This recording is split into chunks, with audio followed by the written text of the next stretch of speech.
Source 16 minutes ago updated 1 minute ago. Prime Minister Malcolm Turnbull traded an expected formal bilateral meeting for a bite to eat with the U.S. President on Monday evening on the sidelines of the East Asia Summit. The duo caught up for separate three-country talks with Japanese Prime Minister Shinzo Abe. Trade and the menace of North Korea topped the agenda. Going into the meeting, Mr. Trump said the discussion would primarily focus on trade and North Korea. Mr. Turnbull said all three nations were focused on ensuring North Korea comes to its senses and stops its reckless provocation. Related reading: peace and stability have underpinned the prosperity of billions of people over many decades, and we're going to work together to ensure we maintain it, the Prime Minister said. Mr. Trump flagged he'll have a trade announcement to make on Wednesday.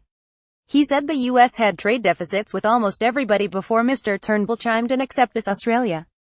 "That's what you're telling me," Trump said. "If I check it, he'll probably find out." Oh no, Turnbull shot back. "Those deficits are going to be cut very quickly and very substantially," the president said.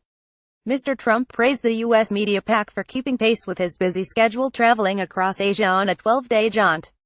"You were able to hang in there. I'm very proud of you," he said. Afterwards, the trilateral meeting, Mr. Abe and Mr. Turnbull had a formal sit-down. The pair emphasized shared values and strategic objectives in opening remarks before the meeting. Mr. Turnbull may raise the U.S. refugee resettlement deal with Mr. Trump at the dinner. Hundreds of refugees and asylum seekers remain barricaded in the mothballed detention center on Manus Island, while others remain in limbo on Nauru. The Trump administration had reluctantly agreed to resettle up to 1,250 people, and so far 54 have gone to America. After rejecting New Zealand's offer to accept 150 refugees to focus on the U.S. deal, Mr. Turnbull was facing pressure to ask Mr. Trump to speed up the resettlement process. Mr. Trump has never been a big fan of the U.S. refugee resettlement deal and has previously described it as dumb.